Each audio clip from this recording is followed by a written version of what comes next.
general de la migración venezolana al Perú, hemos invitado al ex superintendente de Migraciones, el señor Jorge Fernández, quien conoce muy bien este tema porque es bajo su mandato que se formalizó y se hicieron listas, etcétera, para tener una idea clara de cuántos venezolanos habían entrado a nuestro país. Y al mismo tiempo hemos invitado para dialogar con él a la señora Nancy Arellano, que conocemos bien, por su labor humanitaria en beneficio de la integración de los venezolanos en el Perú.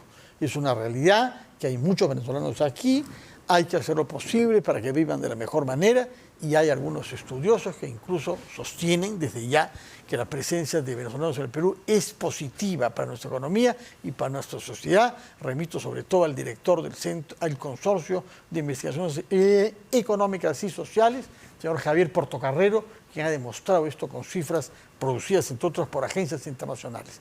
Señora Nancy Arellano, muy buenas noches. Gracias por estar acá. Hace tiempo que no la veíamos. Señor Fernández, a usted lo hemos visto más recientemente. Quisiera tener idea, en primer lugar, sobre el número de venezolanos presentes en el Perú, lo cual es difícil de establecer, porque hay un porcentaje importante que no es legal, que no tiene documentos de residencia. Pero el cálculo que ustedes hacen, ¿cuál es? Bueno, está entre 1.1 y 1.5 millones. Entre 1.1 y 1.5 millones. 1.1 es la cifra oficial de la superintendencia que se estableció a través del preregistro. Es decir, 1.1 son venezolanos que además han mostrado su interés de regularizarse. Y hay una cifra además que está allí, que son los 500.000 solicitantes de refugio. Ojo, que si bien es cierto, no tienen un carnet de extranjería, no es menos cierto que están en una condición regular. Entonces, claro, la cifra es un poco nebulosa en el sentido de que una parte de la data está ante la CPR, la Comisión Especial para Refugiados, y otra parte de la data está en migraciones. Hay parte de la data que está solapada porque solicitantes de refugio se registraron a partir de enero del 2021 en el preregistro migratorio. Entonces tenemos ese reto, ¿no?, de la data. Lo cierto es que en migraciones hay con regularización plena o en proceso de regularización con el CPP alrededor de 700.000. 700.000. Y a eso le sumarías estos 500 que te estoy hablando que...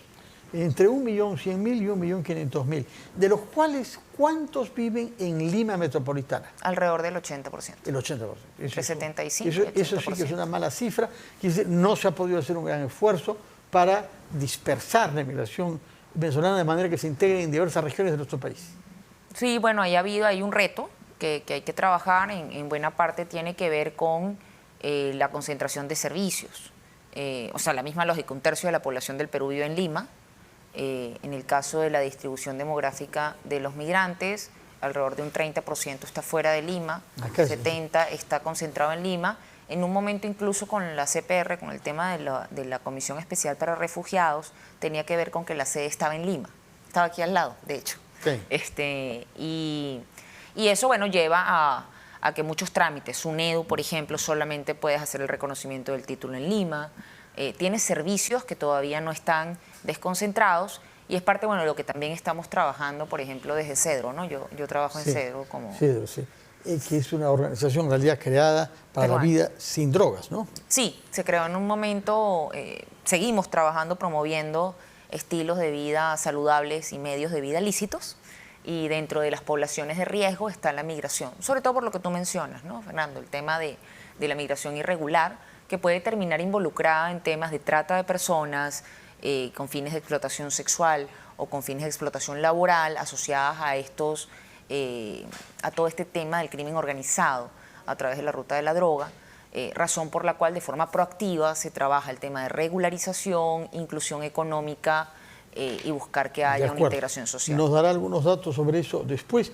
Quiero presentar al ex superintendente de Migración, el señor Fernández. ¿Cuánto tiempo fue usted superintendente? De marzo del 2022 a diciembre del 2022, 9 meses. 9 meses ya. Estuvimos trabajando en migración. De acuerdo. ¿Qué porcentaje de los venezolanos solicitantes de residencia legal en el Perú la obtienen?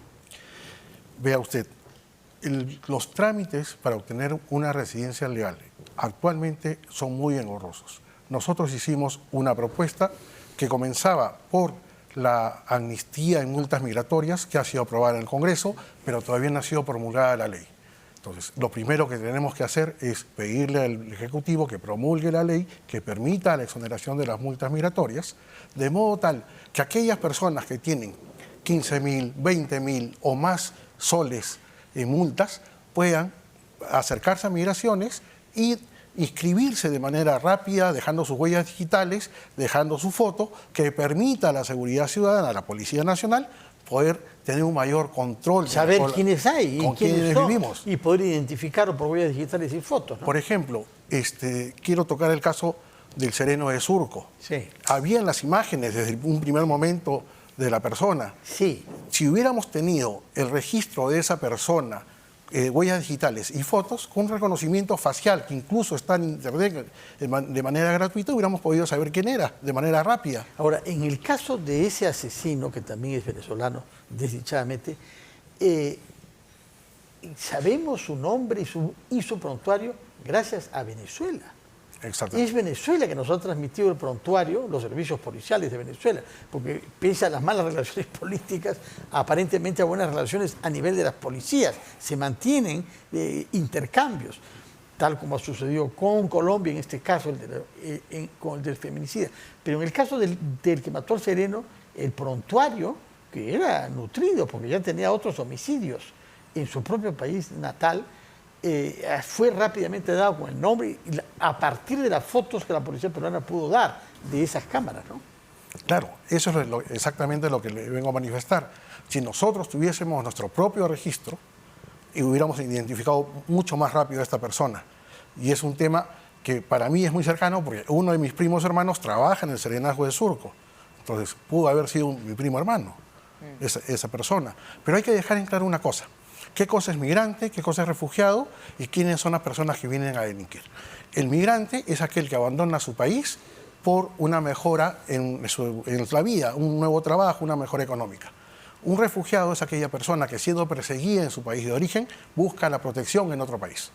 Y un delincuente es aquel que viene a hacer actividades ilícitas en un país distinto al suyo. Entonces, los tratados internacionales solamente protegen a los migrantes y a los solicitantes de asilo o refugio. Las personas que vienen a delinquir no los protege ningún tratado internacional. Entonces, eso tenemos que dejar bien en claro. Y suelen quedarse, usted quizá lo sabe más, señora Nancy Arellano, porque el señor Fernández sabe lo que llega a su oficina. Pero usted sabe lo que hay, bueno, lo que llega. Pero usted sabe lo que pasa en la calle, ¿no?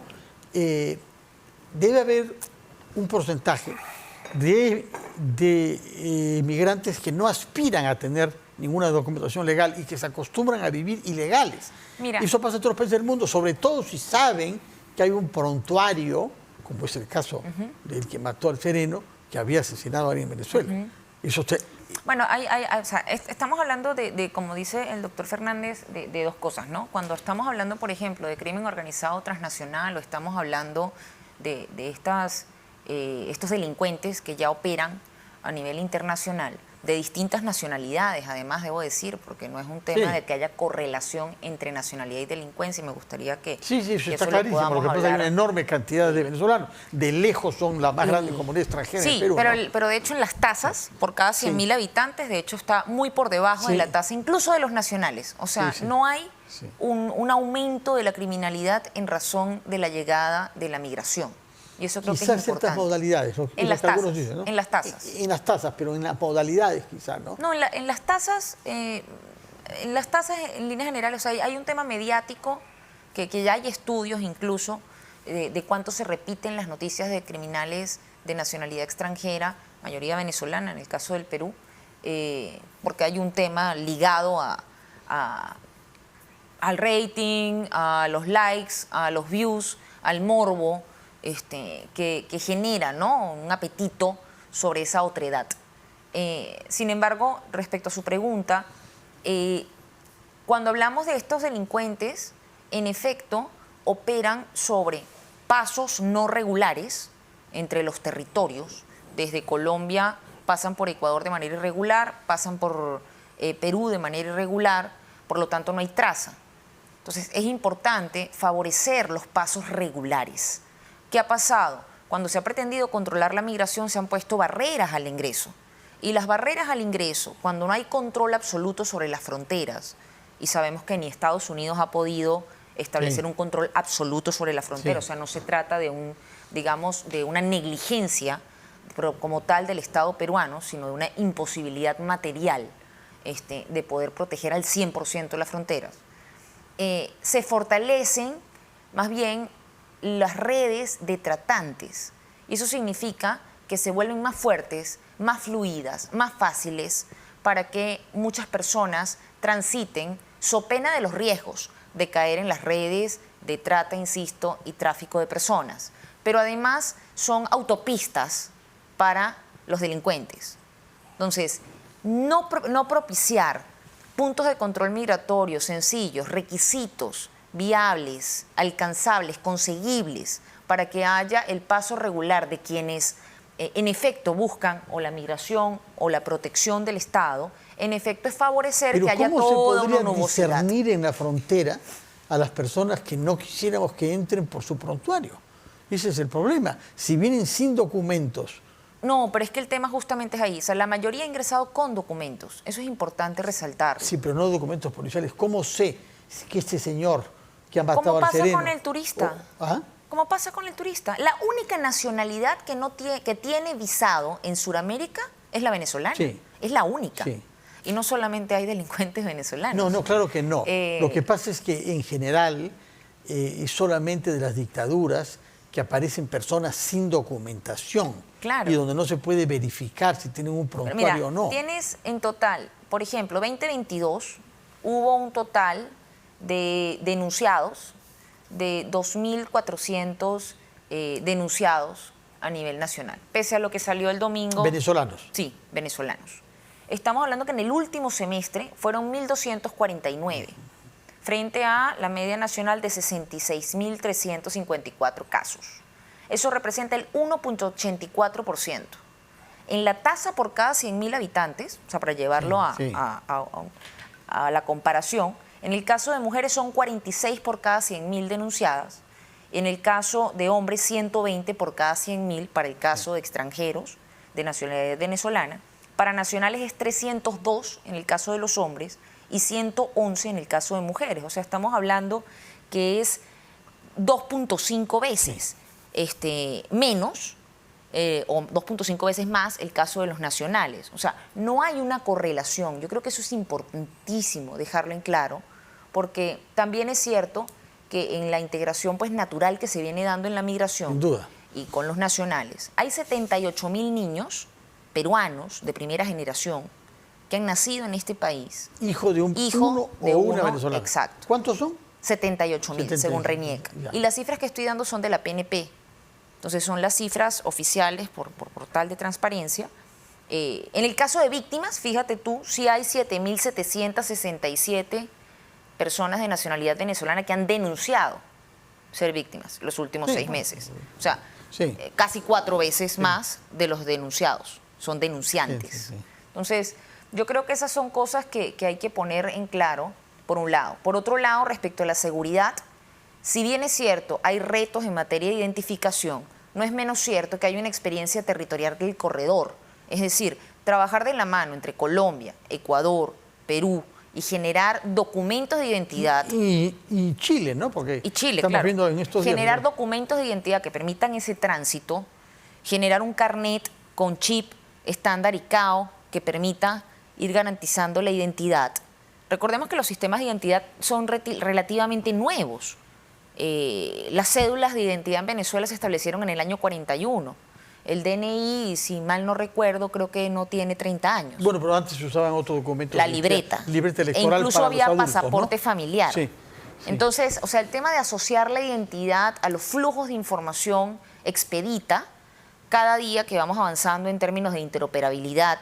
El caso que mencionaba el doctor Fernández de los intercambios con Interpol. Todos los migrantes, los más de 700.000 que tienen documentación en el Perú, documentación peruana, sea el CPP o sea el carnet de extranjería, han pasado la revisión de Interpol.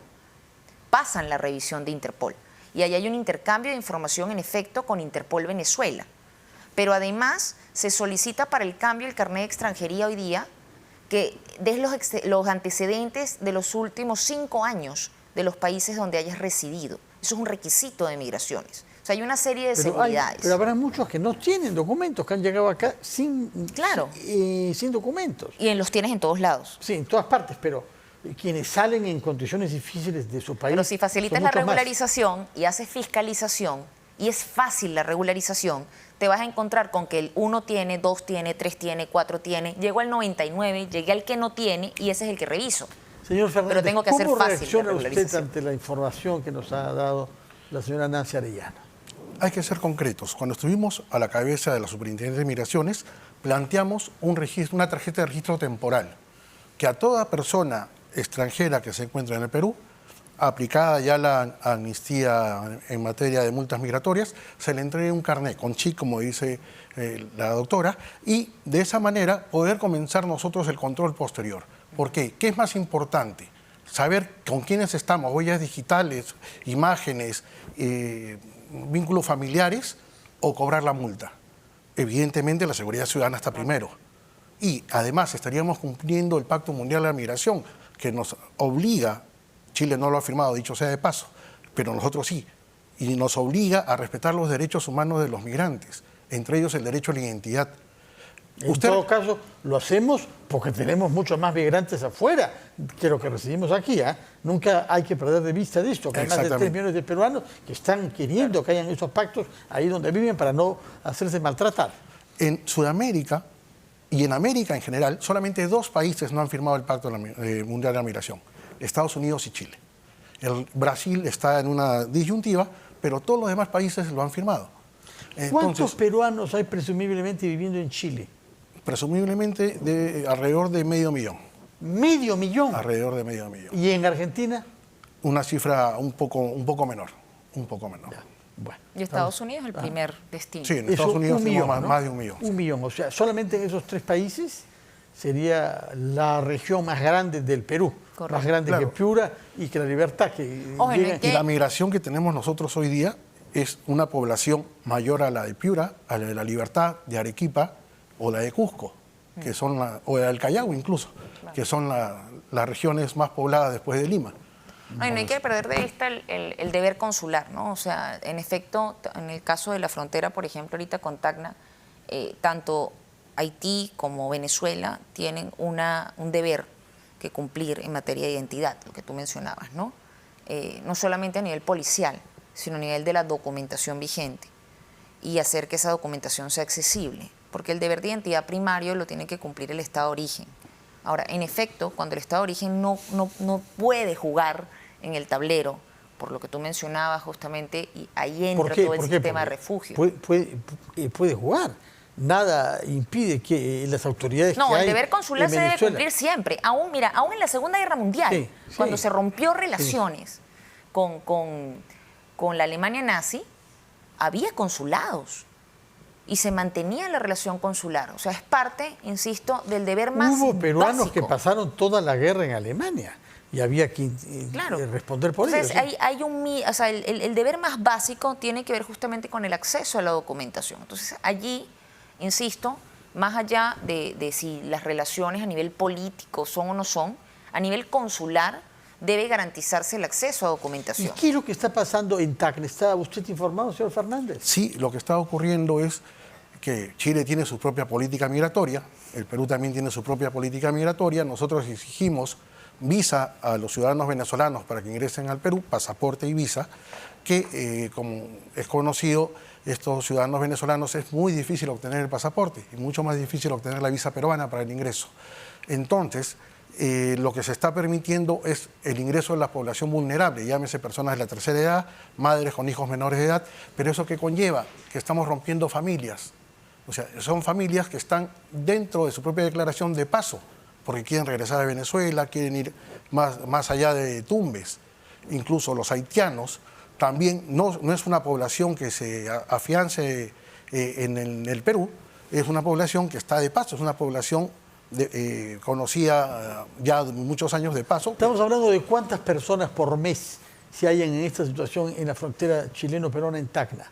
Ahora, a raíz de algunos inconvenientes que ha pasado en Chile, algún ciudadano extranjero tuvo un altercado con un carabinero chileno y el carabinero chileno fue asesinado, y eso ha hecho que Chile endurezca sus políticas migratorias y comience a perseguir a las personas indocumentadas.